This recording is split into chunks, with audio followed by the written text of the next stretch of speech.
to self-actualize.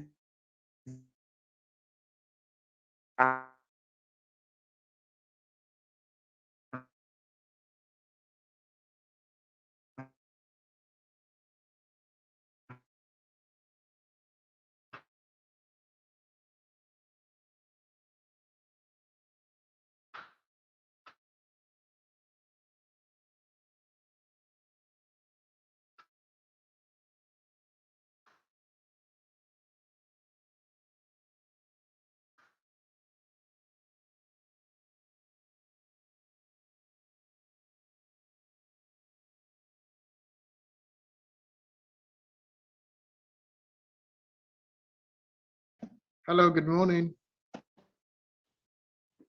Hi, Francis. Okay. Good morning, Mr. Francis, sir. Kabir, can somebody just jump in? I think Rashida's okay. All right, sir. Good morning. Morning. Anna, my brother. I'm fine. Good morning, Mr. Zakari. Yeah, good morning, sir. Thank you for ensuring our happy Independence anniversary. Yeah, happy independence to you. Yeah. Okay, Rashida is back on now, although we don't have an audio.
Amen. Amen. Amen. Thank you very much for everyone joining. We're streaming live on Facebook and on YouTube. On Facebook, you can join us at NASFAT.worldwide. And on YouTube, we are streaming live at NASFAT TV. Please subscribe to our social media pages and follow us for all our content. MashaAllah, MashaAllah, MashaAllah. So today, like I said, on the Global Youth Seminar, Independence Day edition, we will be addressing the issue of the African Continental Free Trade Agreement, the opportunities for Nigerian youth. And as young people, you would ask me, how does this impact us? In a nation that has the majority of its population below the ages of 35, indeed, we are a youthful nation. And indeed, the future of this nation rests in the hands of every single one of us as young people. So it is up to us as Nigerian youths to heed the clarion call, to understand critically what opportunities lie for us in every single policy, in every single trade document, in every single trade agreement that our nation enters into. We keep clamoring that we are not too young to rule. We keep clamoring that we are indeed the future of Nigeria. And if we are going to be the future that Nigeria needs to get to the promised land, we definitely have to be on top of all the opportunities that are available for us now, not later. And today we have with us, let me just keep that waiting. I'm sure for some of us, we already know what our guest speaker is, but for some of us, it's the fact that we're not even sure why this is important, even for us as NASFAT. It's important for me to reiterate that the focus of the current dispensation of NASFAT leadership is around the health agenda: health, education, livelihood, and dawah. our livelihood is solely dependent on the economic success and development of Nigeria. And that is where the free trade agreement comes into play. So as young people, how are we going to key into this to ensure that the livelihood of every Nigerian youth is assured and that we're getting maximum value and benefit from the African Continental Free Trade Area? The African Continental Free Trade Area was signed into agreement in 2018 with 54 out of the 55 countries in the African Union signing onto it. And this is the largest free trade area in the world in terms of the number of participating countries ever since the formation of the World Trade Organization. There are so many opportunities inherent for young people and for Nigerians generally in the African Continental Free Trade Area. This agreement aims to eliminate barriers against our products to improve competitiveness and ease of doing business in Nigeria and for Nigerians across Africa. It's to expand our market access and definitely push us as an exporter of goods and services in the African continent. It's important to note that Nigeria was one of the very last countries to sign on to this agreement because of the government's determination to ensure that the interests of Nigerians were protected in this agreement. So at this point, I would like to introduce to us our guest speaker today, who would be doing justice to this topic because it is definitely has been a critical part of this project from the inception. It is Mr. Francis Anatogu, the Special Advisor to the President on Public Sector Matters, as well as the Secretary of the National Action Committee on the Africa Continental Free Trade Area. Join me in welcoming today Mr. Francis Anatogu. In his role, he heads the secretariat that coordinates Nigeria's implementation of the Africa Continental Free Trade Area. He was the secretary of the Presidential Committee that conducted impact and readiness assessment and stakeholder engagement that resulted in Nigeria opting to join the African Continental Free Trade Area. In earlier roles, prior to joining the public sector, he has served in advisory capacities for companies in the energy and communications sector on strategy, operations improvement, and project management. Mr. Francis started his career in the oil and gas industry with international companies and has worked in diverse roles across the exploration and production value chain around the world. He studied mechanical engineering at the University of Nigeria, Nsukka, and has an MBA from the George Business School, University of Cambridge. You will agree with me that by pedigree, he definitely is the best person to take us through our understanding of the impact of the Africa Free Trade Continental Area on youth.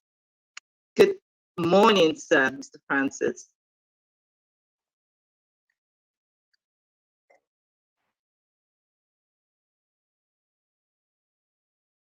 Thank you very much for joining us this morning.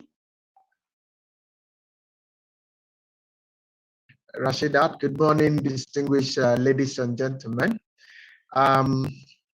So I was coming here to address the youth. I was asking myself, how do I address? I said the youth are normally, they tend to be semi-formal. So I said, let me put on my t-shirt at least to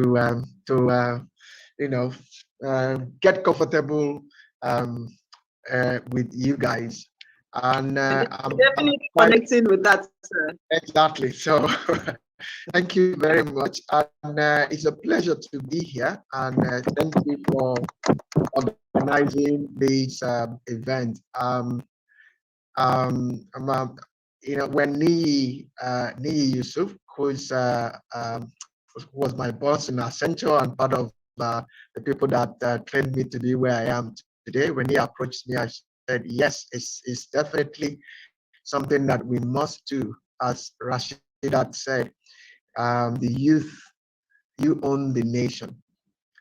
And what you decide today determines if Nigeria will be a great nation or a very great nation or the best nation in the world. So, and it's important that we understand can you hear me?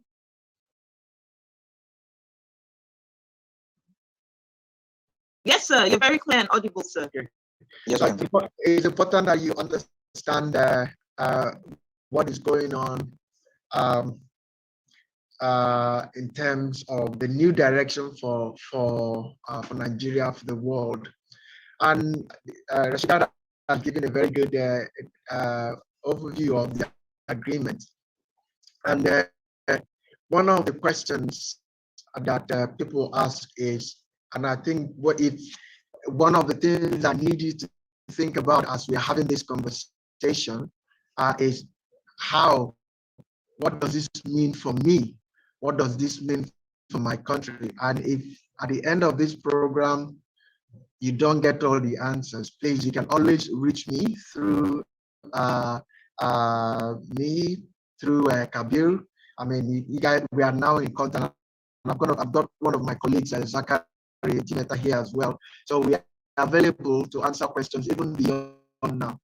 But very quickly, what is the Africa Continental Free Trade Area Agreement? And as we all know where we are as a continent, and our founding fathers recognized that for us to actually overcome the era of colonialization and become a force to be reckoned with, we must come together. Today, when you talk about poverty, it's almost synonymous with Africa. So this is about using trade to grow our economy, to grow jobs, to liberate ourselves and be self-sufficient in a number of areas. Now, we can do it on our own, and we've been doing it individually as individual nations, but we will stand better chance if we do it together as a continent. And why is that? Look at the statistics, for instance. The trading amongst African countries stand at about 15%, whereas trading amongst European countries within themselves is at about 67%. So their trade among themselves, you can imagine the volume of their trade and value, and 67% of that is among themselves. Asia is about 58% and rising. America is about 48%, while Africa is just 15%. The other point is that Africa concentrates a lot on commodities, right? Agricultural produce and natural resources, which we export as commodities without adding value.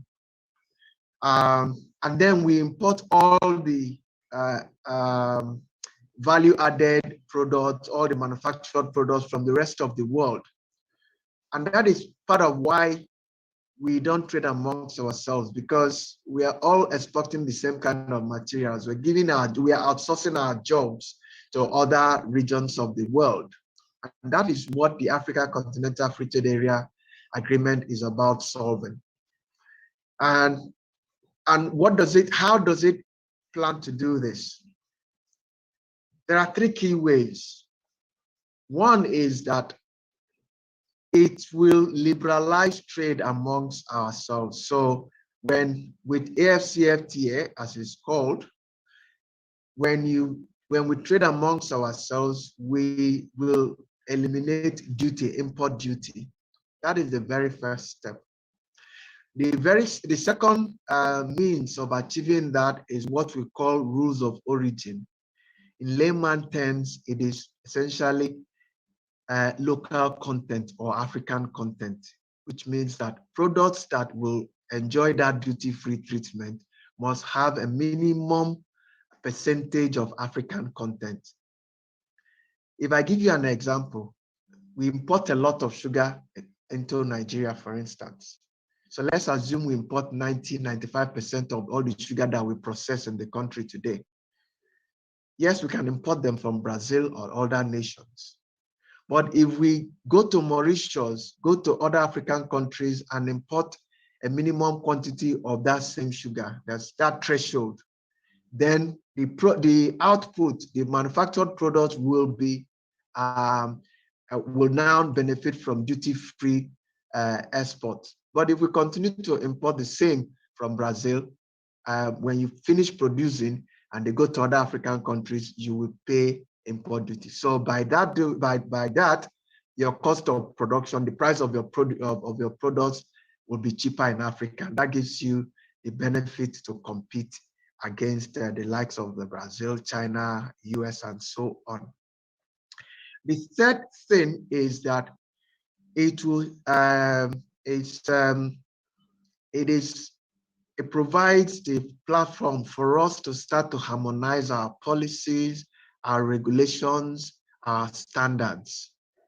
Everybody knows that satisfying quality requirements under SON, NAFDAC and others is hard work. But if you want to export, not only would you need to satisfy SON, NAFDAC, and so on in Nigeria, you also need to satisfy the same agencies in the importing country. So, but by working together under AfCFTA, we are working to standardize the requirements so that the same requirements you meet when you do it with NAFDAC is the same requirements you meet in other countries. Better still, when we have what we call mutual recognition agreements, by the time NAFDAC gives you a certification paper and you present it in Morocco, in Egypt, they will accept it because there's an agreement that they trust what NAFDAC has done. So that is level 2. Now, also along the same lines, in terms of customs cooperation, is that when we get these agreement working well, our customs and customs of other African countries will be in touch so that when our products land in other countries, they can easily relate to it. And if there are problems, they have a line of connection with our customs and they can clear our products as fast as to make it competitive. Again, double taxation treaty. We have double taxation treaty with some countries, but not with others. There's also the protocol on free movement of persons. Obviously, trade goes with movement of persons. So this is also part of what AfCFTA is trying to achieve. The way we are going about AfCFTA, there's a phase 1 and phase 2. The phase 1 covers trade in goods, trade in services. There's also the dispute settlement mechanism. Some people would always try to cheat. Some people will give subsidies that will make it unfair on other countries. So this mechanism is a set of rules, and there's also an appellate body that you can go to, countries can go to and protest that some countries are not doing the right thing under the rules. And there are what we call countervailing measures that you can take to stop that. So a set of rules to manage predatory trade practices. In the phase 2, we will be negotiating the investment policy. We'll be negotiating the competition policy. We'll be negotiating intellectual property rights and also the digital economy. So, and you will agree with me that you have, for us as the biggest economy in Africa, we have some edge against above others. Others like Egypt and so, because of their diverse economy and so on, they have some edge. But by having rules around investment policy competition, it makes it easier for us to collaborate rather than compete for investments and to compete fairly.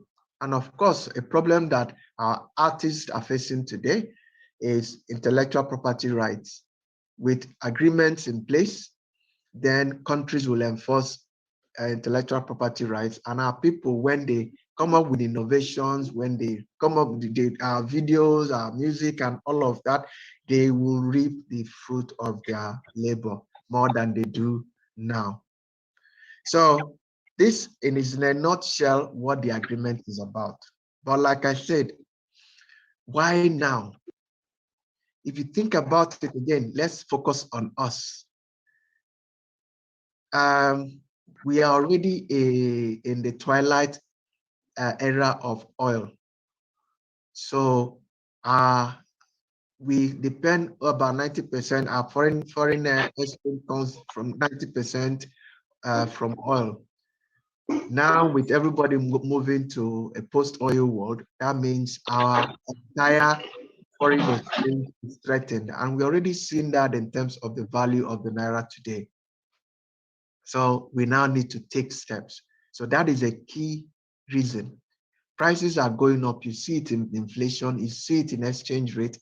Prices are going up, and we need to now hedge against it. Hedging means exposing ourselves to export, because by the time you now export, you are holding your own future in your own hands. You are generating your own dollars. So that's not only do you think about balance of trade or balance of payments in terms of national level, think about it from your business perspective. Think about it as your own person.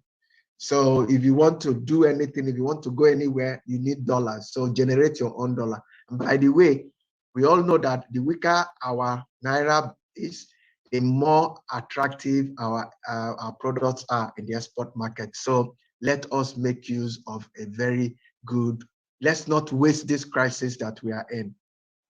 The other thing is that unemployment level is very, very high, especially youth unemployment. 33% as at August 2020, and youth unemployment at 42%.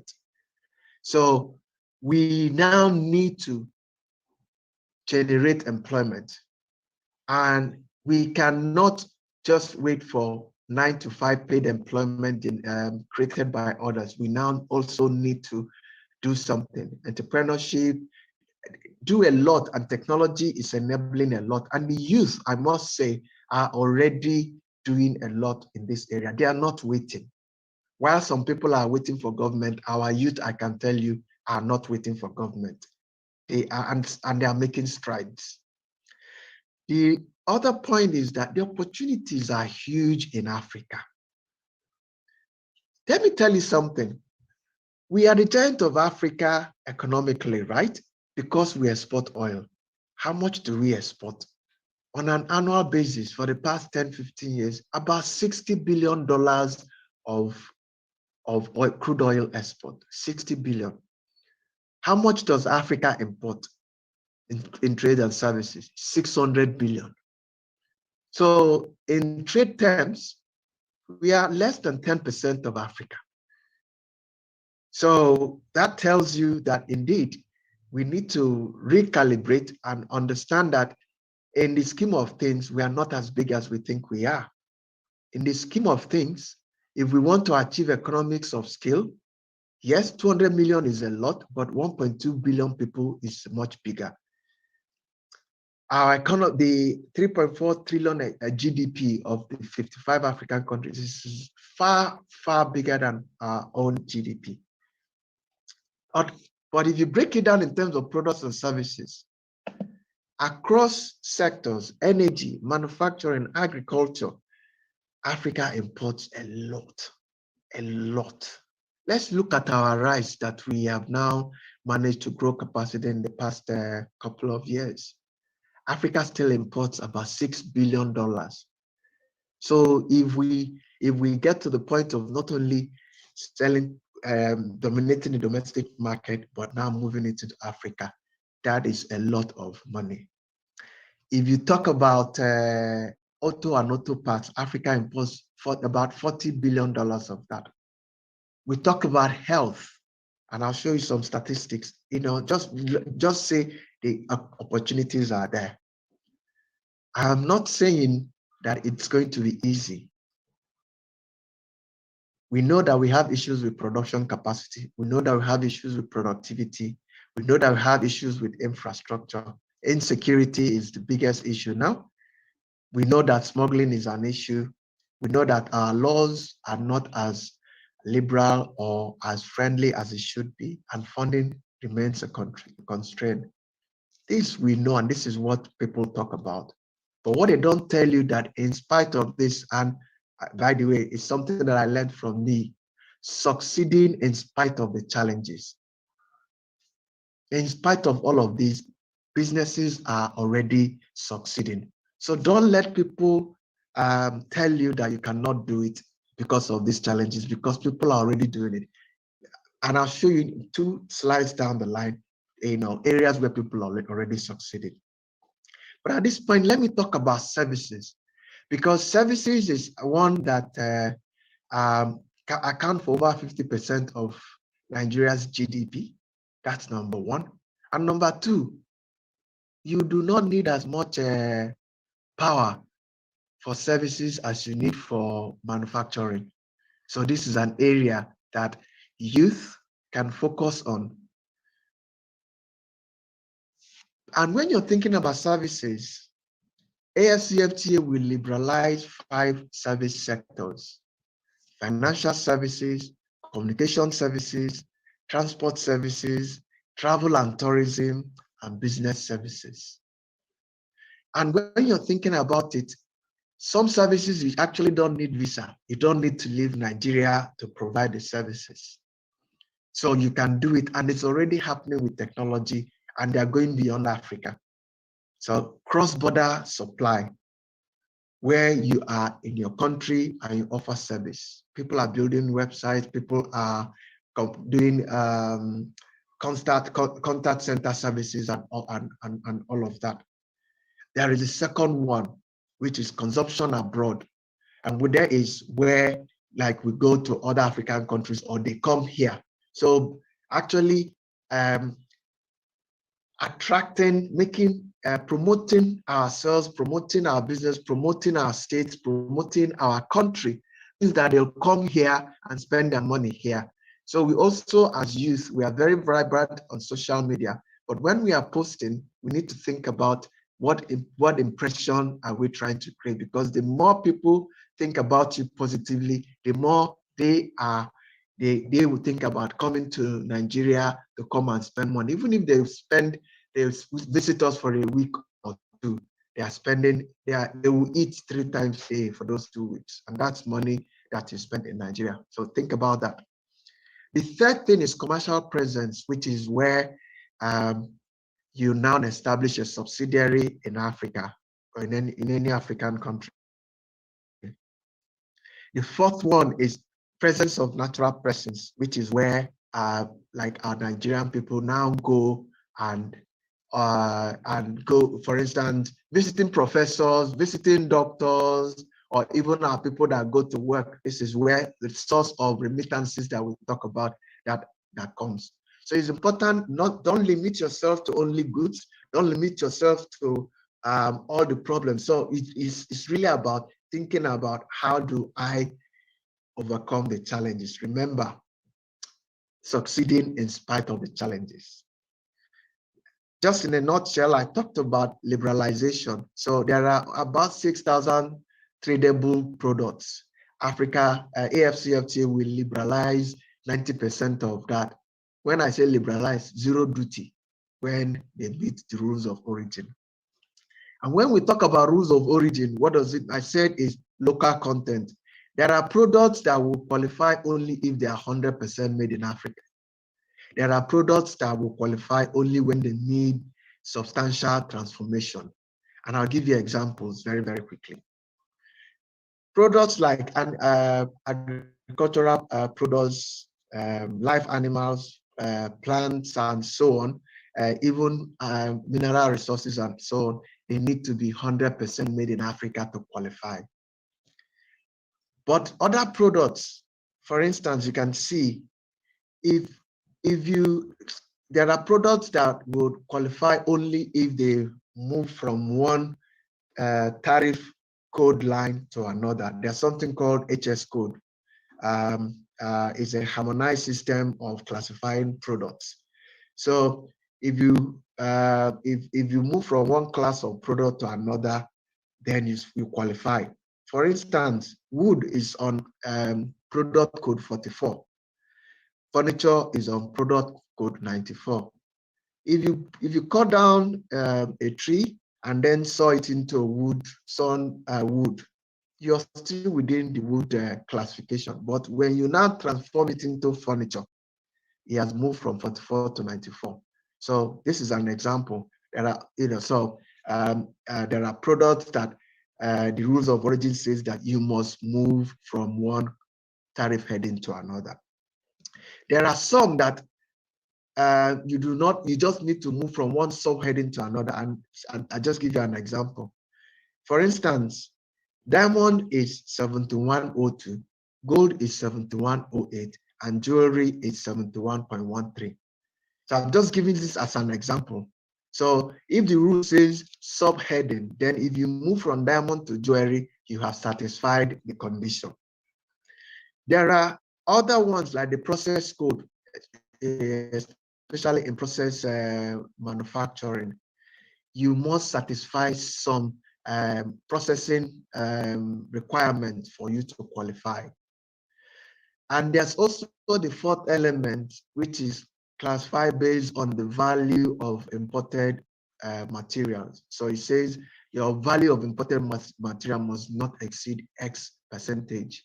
So depending on what the rule says for your products. Now, first question you ask is so who is checking and how will you check? There is something that is called designated competent authority, which every country in part of the AfCFTA will have to establish. Those designated competent authorities are the ones that will verify the product and say that, yes, they have met the rules of origin. And the process is similar to what we do under NAFDAC, and you go and get a NAFDAC number. You get an AfCFTA number for those products that qualify.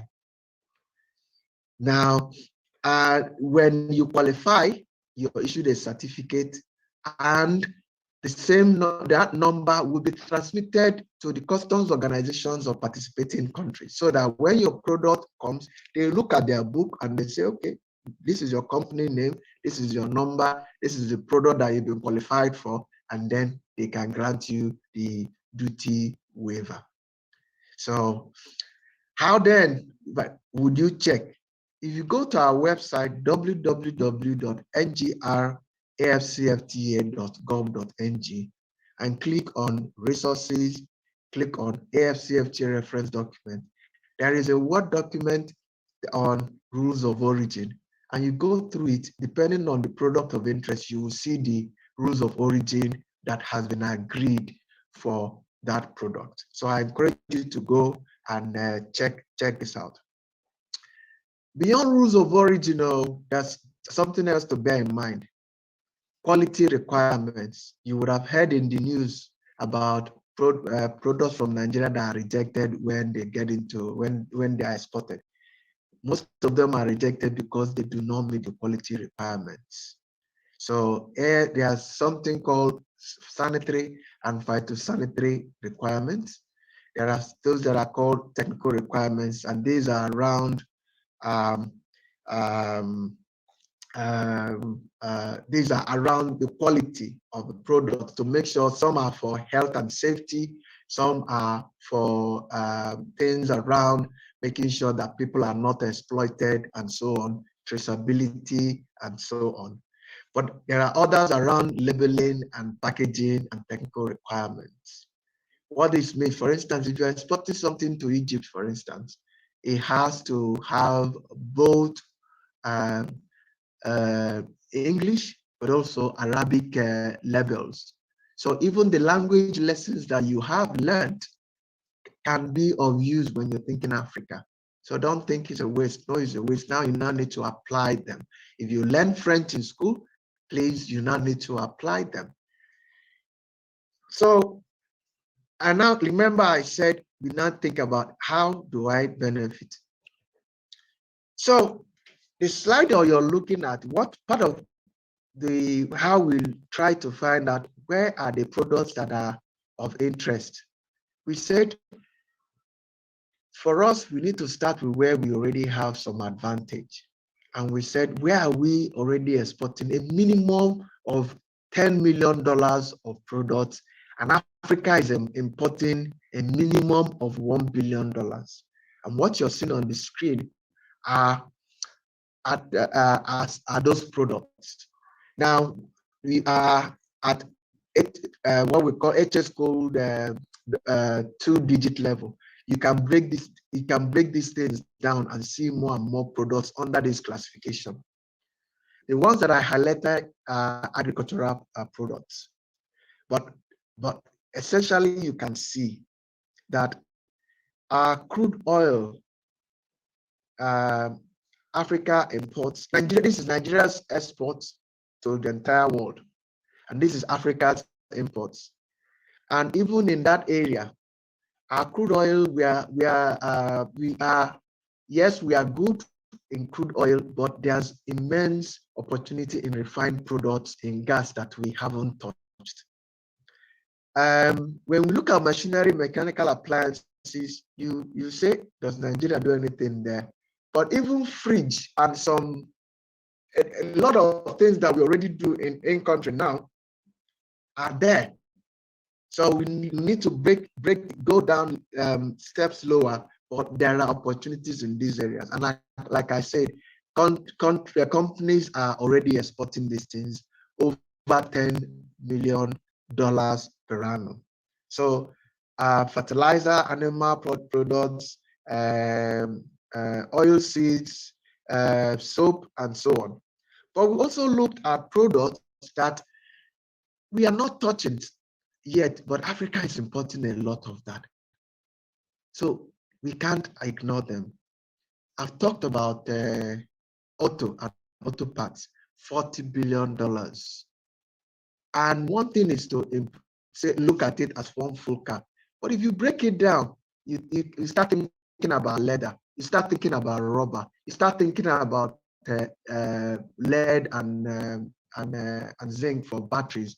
You start thinking about all sorts of plastics, all sorts of things that go into auto vehicles. So there's huge opportunity there for us. Electrical machinery and equipment, our cable, sugar and sugar confectionery, meat, like I talked about earlier, and so on, even the furniture.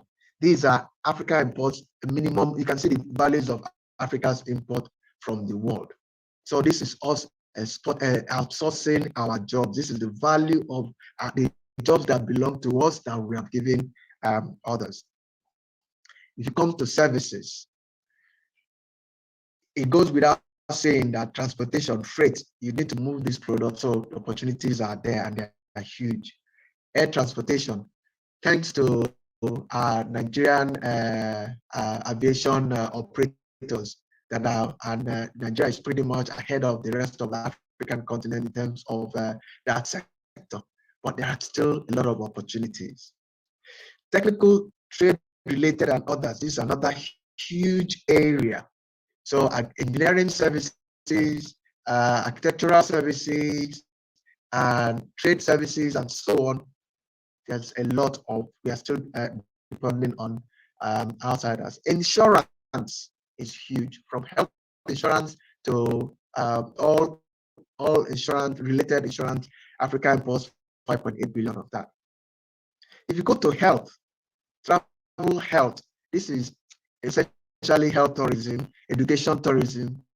This is value of education sector that we are exporting to the rest of the world. Those are people that go to train outside of Africa. So, and then if you look at it, you say, where do you start? There are 54 countries in Africa. You can't target all of them. So we try to narrow down and say, where do we even start? The first thing that hit us was that our own market, Nigerian market, has 11.8% of Africa's imports. So it's huge. So we need to target our Nigerian market. Then we also need to target ECOWAS because ECOWAS, we've achieved customs union, which is higher than free trade. And there are rules. They are not working as they should be. We are still fighting with Ghana. We are fighting with Benin Republic in a number of areas. But these problems are problems that we have to solve because really we don't have a choice. But beyond this, I will now start going to South Africa, Egypt, Morocco, and Kenya. You would have covered 50% of Africa's market. And then these countries are also, like South Africa and Kenya, are part of customs union. So when you get into them, you get into other members of their customs union. I would end by saying that having learned all of this, at the National Action Committee, which is championing the implementation, we now looked at it and say, we've defined our strategy for implementation, starting with our vision. What do we want to achieve from AfCFTA? If you listen carefully, you would observe that there's something in it for every sector. There's something in it for every state, not like oil where it is predominantly in the south or south-south.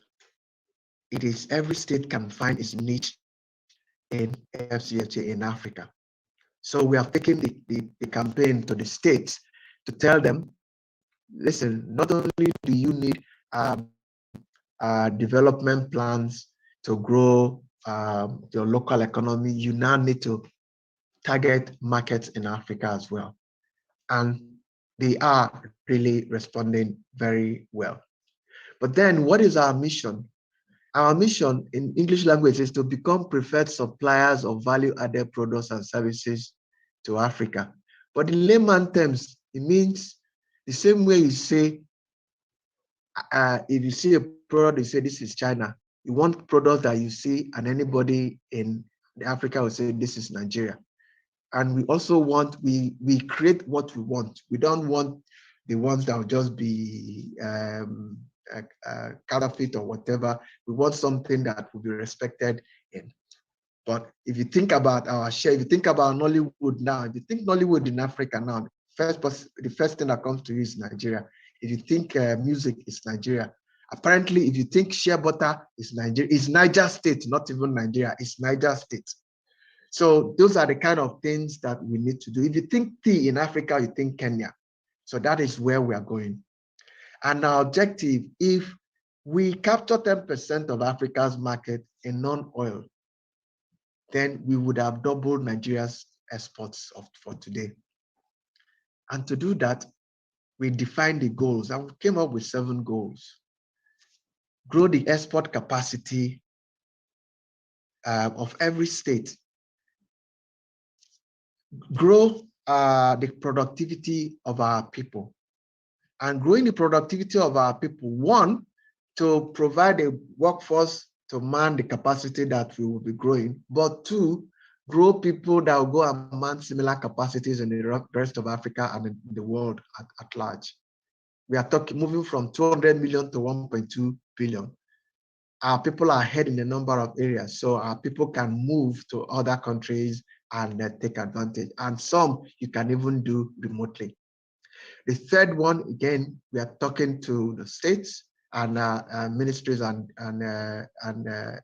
departments and agencies, is engendering business environment. And a key part of that is automating administrative processes so that it is easier in the comfort of your home, you will do your business.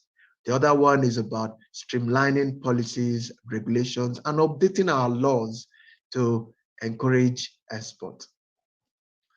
If the 4th area is growing local demand to boost local content and capacity utilization. Essentially,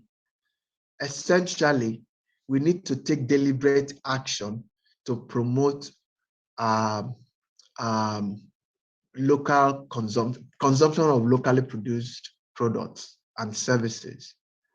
We need to provide incentives for businesses to actually sell and push their products make their products visible to our people in Nigeria, visible to our people in the rest of Africa. You will agree with me that when COVID struck, we didn't know that we were doing hand sanitizer. We didn't know that we were doing face masks. But here we are today. So there are, across sectors, there are so many products that we're producing that we don't even know. The fifth one is infrastructure, power, power, logistics, transport, and all of that. And essentially what we're talking about is relooking this, shared facilities, shared infrastructure, building ecosystems so that the cost drops and you build specialization as well. The sixth one is securing access to African markets. So it's not enough to produce these things. We must have relationship partnerships or have our people in African countries that would take these products from us and push it in the African market. Government has a role to play there. If, for instance, now you pick up the phone and call the Indian embassy and ask for a hospital in India, the embassy will be able to, depending on the disease, they will be able to give you names. They will recommend hospitals for you. That is how far we need to go. That is how deliberate we need to become for this to be successful.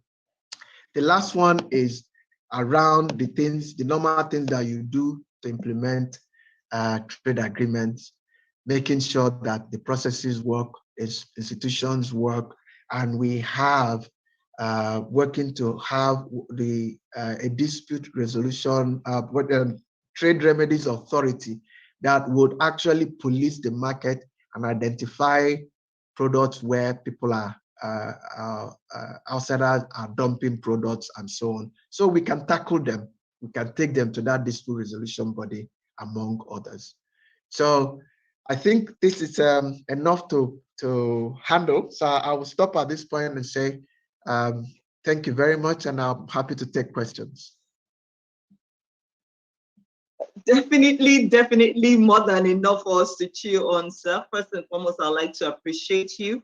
I'd like to appreciate the depth of knowledge that has come through in this presentation and how well you have broken it down. You have indeed come to the level of the youth and you have spoken our language.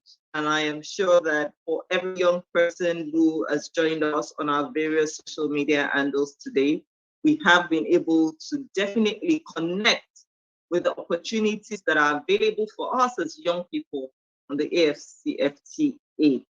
Thank you very much, sir. I would like to just say that we pray that God Almighty will continue to keep and bless you, and of course, continue to make you instrumental in delivering value for our nation and for the continent as a whole. For everybody joining us, you can join us on Facebook and on YouTube. Please drop your questions for our speaker, Mr. Francis Anatogu, on the social media pages, and I will be taking the questions. We already have quite a number of questions. I'm already thinking how we're going to take this all in the little time that we have left, but I will try to do as much justice as I can to this. And one of the first questions I have is around the awareness around the AfCFTA. The awareness around this is, especially amongst our young people, is quite low. What is your agency doing to drive awareness for Nigerians to be able to tap into this opportunity? Okay, thank you very much. We have been doing a lot of sensitization virtually, but also we have started taking the sensitization to the states and educating mostly the businesses, the business association. And yes, the awareness, understandably, has been low, but it's gradually building up as well.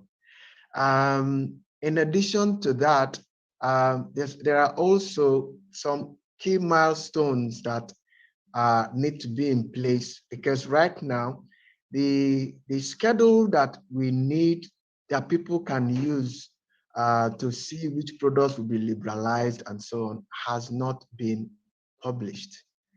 So if you tell somebody like we're having this conversation now, the next question is, okay, how do I get started? And I tell you the schedule is yet to be published. So we are moving methodically, and once we have some of those instruments that we need to get trade to